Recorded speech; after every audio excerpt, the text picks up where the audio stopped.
நடராஜ பெருமானுக்கு வருஷத்தில் 6 முறை மட்டுமே அபிஷேகமானது செய்யப்படுது. இதில் மிக முக்கியமாக சொல்லக்கூடியது ஆனி மாதத்தில் வரக்கூடிய ஆனி திருமஞ்சனம் ஆகுங்க.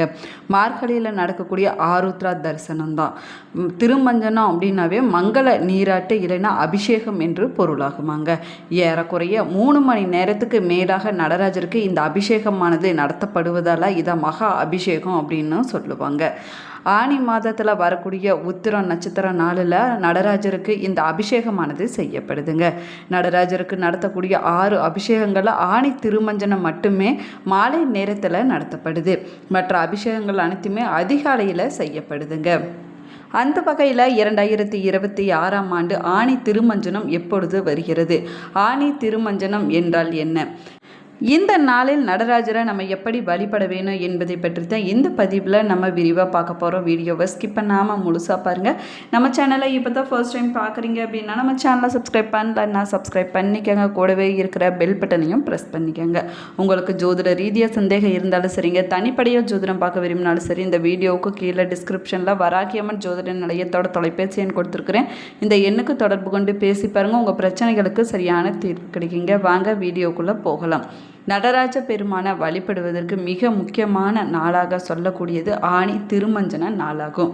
ஆனி மாதம் உத்திர நட்சத்திர நாளில் நடராஜருக்கு நடைபெறக்கூடிய மகா அபிஷேக தரிசனம் செய்வதனால தீராத நோய் பிரச்சனைகள் அனைத்துமே தீர்ந்துவிடும் அப்படின்னும் சொல்லப்படுதுங்க. அது மட்டும் இல்லாமல் நம்முடைய கர்ம வினைகள் அனைத்துமே விலகிவிடுமா.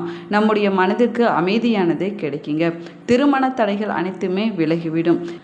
இப்படி நம்முடைய வாழ்க்கையில் நல்ல பலன்கள் கிடைக்கக்கூடிய நாளாக இந்த திருமஞ்சன நாளானது சொல்லப்படுது. சிவபெருமானுடைய திருநடனத்தை தரிசனம் செய்வதற்கு இணையான இந்த அபிஷேகத்தை காண்பதே பெரும் புண்ணியம் என்பதனால நம்முடைய பாவங்கள் அனைத்துமே விலகிவிடும் அப்படின்னும் சொல்லப்படுதுங்க. மனிதர்களுக்கு ஒரு வருஷம் என்பது தேவர்களுக்கு ஒரு நாள் ஆகுமா. இதை தை முதல் நாள் ஆணி வரையிலான உத்தராயண காலம் தேவர்களுடைய பகல் பொழுதாக சொல்லப்படுது. இதில் ஆணி மாதம் என்பது தேவர்களுடைய பகல் பொழுதின் கடைசி பகுதியான சந்தியா காலமான பிரதோஷ காலமாகுங்க. ஆடி முதல் மார்கழி வரை இருக்கக்கூடிய காலம் தட்சிணாயன காலம் அப்படின்னு சொல்லப்படுது. இது தேவர்களுடைய இரவு நேரமாகுங்க. அதில் மார்கழி மாதம் என்பது அவர்களுக்கு பிரம்மமுர்த்த காலமாகும். தேவர்கள் பிரதோஷ பூஜை செய்து சிவனை வழிபடக்கூடிய காலத்தில் நடைபெறக்கூடிய அபிஷேகம் என்பதனால இது ஆனி திருமஞ்சனம் ரொம்பவே சிறப்புக்குரியதாகவும் சொல்லப்படுதுங்க. சிதம்பரம் நடராஜர் கோவிலில் ஆனி திருமஞ்சனம் 10 நாட்கள் விழாவாக நடைபெறுவது வழக்கமாகும். உலகத்தில் முதன் சிவன் கோவில் என்று அழைக்கக்கூடிய உத்தரகோஷ மங்கையில் மரகத நடராஜருக்கு நடக்கக்கூடிய அபிஷேகத்தின் போது அவருடைய பச்சை நிற திருமேனி மின்னுவதை காண கண்கோடி வேணும் அப்படின்னு சொல்லுவாங்க. இதற்காக பல சிவ பக்தர்கள் விரதம் இருந்து அதை காண ஆர்வமாக காத்திருப்பாங்க.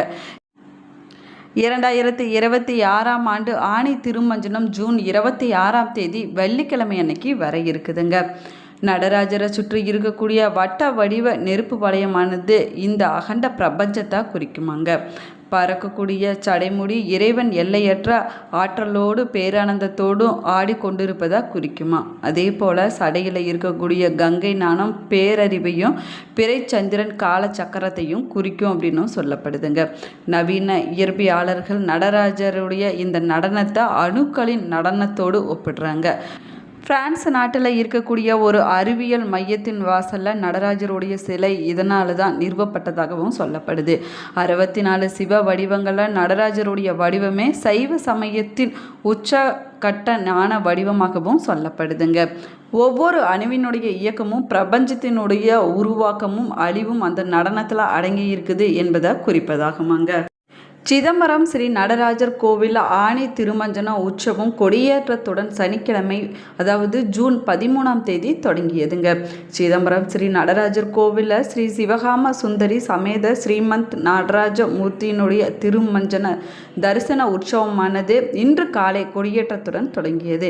இதில் திரளான பக்தர்கள் பங்கேற்று சாமி தரிசனம் செஞ்சிருக்கிறாங்க. ஸ்ரீ சிவகாம சுந்தரி சமேத ஸ்ரீமந்த் நடராஜ மூர்த்தி எழுந்தருளி இருக்கக்கூடிய சித்த சபை எதிரில் இருக்கக்கூடிய கொடிமரத்தில் பஞ்சமூர்த்திகள் முன்னிலையில் சாமியுடைய பிரதிநிதியான ஹஸ்தராஜர முன்னிறுத்தி ஆவகானம் செய்யப்பட்டதுங்க. சனிக்கிழமை காலை 8 மணிக்கு உற்சவ ஆச்சாரியர் ரிஷப கொடியை ஏற்றி வைத்தார். இதில் ஆயிரக்கணக்கான பக்தர்கள் சாமி தரிசனம் செய்ததாக சொல்லப்படுது. ஜூன் 14ஆம் தேதி வெள்ளி சந்திர பிறை வாகனத்தில் சுவாமி திருவீதி உலா வர இருக்கிறாரு. அதே போல் ஜூன் 15ஆம் தேதி தங்க சூரிய பிறை வாகனத்தில் திருவீதி உலா வரக்கூடிய நிகழ்ச்சியானது நடைபெற இருக்குதுங்க. ஜூன் 16ஆம் தேதி வெள்ளி பூத வாகன திருவீதி உலா நிகழ்ச்சியானது நடைபெற இருக்குது. ஜூன் 17ஆம் தேதி வெள்ளி ரிஷப வாகன வீதி உலாவானது நடைபெறுங்க. அதாவது தெருவடை சாணா நிகழ்ச்சியானது நடைபெறும். 18ஆம் தேதி வெள்ளி யானை வாகன வீதி உலா நடைபெறும். 19ஆம் தேதி தங்க கைலாச வாகன வீதி உலா நடைபெறுங்க. 20ஆம் தேதி தங்க ரதத்தில் பிச்சாண்டவர் வீதி உலாவானது நடைபெற இருக்குது. ஜூன் 21ஆம் தேதி ஞாயிற்றுக்கிழமை தேர் திருவிழாவானது நடைபெற இருக்குதுங்க. அதற்கு பிறகு இரவு 8 மணிக்கு ஆயிரங்கால் முன் முகப்பு மண்டபத்தில் ஏகால லட்சார்ச்சனையானது நடைபெற இருக்குது. ஜூன் 22ஆம் தேதி திங்கட்கிழமை அதிகாலை சூரிய உதயத்திற்கு முன்னாடி காலை 4 மணி முதல் 6 மணி வரையிலான நேரத்தில் ஸ்ரீ சிவகாம சுந்தரி சமேத ஸ்ரீமந்த் நடராஜருக்கு மகா அபிஷேகமானது நடைபெற இருக்குதுங்க. அன்றைய நாளில் காலை 10 மணிக்கு சித் சபையில் ரகசிய பூஜையும் பஞ்சமூர்த்தி வீதி உலா வந்த பின்னாடி பிற்பகல் 3 மணிக்கு மேலே ஆணி திருமஞ்சன தரிசனமும் நடைபெற இருக்குது. ஞானகாச சித் சபா பிரவேசமும் நடைபெற இருக்குதுங்க. இறைவன் இந்த தளத்தில் நடராஜர் என்ற உருவமாகவும் ஆகாயம் என்ற அரு உருவமாகவும் ஸ்படிகலிங்கம் என்ற அரு உருவமாகவும் அருள்பாலிச்சுட்டு வராரு. சைவத்தின் கோவில் என்றால் அது சிதம்பரத்தை தாங்க குறிக்கும். நடராஜர் சன்னதி பக்கத்திலேயே 108 திவ்ய தேசங்களில் ஒன்றான கோவிந்தராஜ பெருமாள் தலம் அமைந்திருப்பது விசேஷத்திற்கு உரிய விஷயமாகவும் சொல்லப்படுது. சிவபெருமானுடைய பஞ்சபூத தலங்களில் சிதம்பரம் நடராஜர் கோவில் ஆகாய தலமாக இருக்குதுங்க. தேவார பாடல் பெற்ற தலங்களில் முதன்மையான தலமாக சிதம்பரம் நடராஜர் கோவிலானது இருக்குது. நினைத்தாலே முத்தி தரும் தலம் திருவண்ணாமலை என்பது போல வாழ்நாளில் ஒரு முறை தரிசனம் செய்ய வேண்டிய தலமாகவும் சிதம்பரம் நடராஜர் கோவிலானது இருக்குதுங்க. இந்த தலத்தில் ஒரு முறை தரிசனம் செஞ்சாலே முத்தி நிலையானது கிடைக்கும் அப்படின்னும் சொல்லப்படுது. இந்த கோவிலனுடைய சிறப்புகள் அப்படின்னு பார்த்தோம்னா உருவமாகவும் அருவமாகவும் அரு உருவமாகவும் சிவபெருமான் காட்சி தரக்கூடிய தலமாகும். நடராஜர் சன்னதிக்கு பக்கத்திலேயே 108 திவ்ய தேசங்களில் ஒன்றான கோவிந்தராஜா பெருமாள் சன்னதியானது அமைஞ்சிருக்குது. நடராஜரின் பஞ்ச சபையில் இதுவும் ஒன்றாகுங்க. பிரம்மா விஷ்ணு ருத்ரன் என்ற மும்மூர்த்திகளும் கோவில் கொண்டிருக்கக்கூடிய தலமாகும். அதே போல் இந்த ஆலயத்தில் இருக்கக்கூடிய மூலவர் பார்த்திங்கன்னா திருமூலநாதர், சபாநாயகர், கூத்தா பெருமாள், விடங்கர், மெருவிடங்கர், தட்சிண மெருவிடங்கர், பொன்னம்பல கூத்தன் என்ற பெயரால் அழைக்கப்படுறாரு. இங்கே இருக்கக்கூடிய தாயார் பார்த்தீங்கன்னா சிவகாம சுந்தரி என்ற பெயரால் அழைக்கப்படுறாங்க. தலை விருஷகமாக தில்லை மரமானது இந்த ஆலயத்தில் இருக்குதுங்க. இங்கே இருக்கக்கூடிய தீர்த்தம் அப்படின்னு பார்த்தோம்னா சிவகங்கை, பரமானந்த கூபம், வியாக்கர பாத தீர்த்தம், ஆனந்த தீர்த்தம், நாகசேரி பிரம்ம தீர்த்தம், சிவப்பிரியை, புலிமேடு, குய்ய தீர்த்தம், திருப்பாக்கடல் போன்றவையானது அமைஞ்சிருக்குது. இந்த ஆலயத்தினுடைய புராண பெயர் என்னன்னு பார்த்தோம்னா தில்லையாகுங்க. இந்த தலம் தில்லை என்ற மரங்கள் அடர்ந்த காடாக இருந்ததால் தான் இந்த பெயர் வந்ததாகவும் சொல்லப்படுது. அது மட்டும் இல்லாமல் நடராஜர் சன்னதிக்கு எதிரில் இருக்கக்கூடிய மண்டபத்தில் நின்றபடி பிரம்மா விஷ்ணு சிவன் என்ற மும்மூர்த்தியும் நம்மளால் தரிசிக்க முடியுங்க. இங்கு மூலவர் திருமூலநாதர் சுயம்பு மூர்த்தியாக பக்தர்களுக்கு அருள்பாலிச்சிட்டு வராரு. ஆனால் நடராஜரே இங்கு பிரதான மூர்த்தி ஆவாருங்க. பஞ்சபூத தலங்களில் இது ஆகாயத்தலம் அப்படின்னும் அழைக்கப்படுது.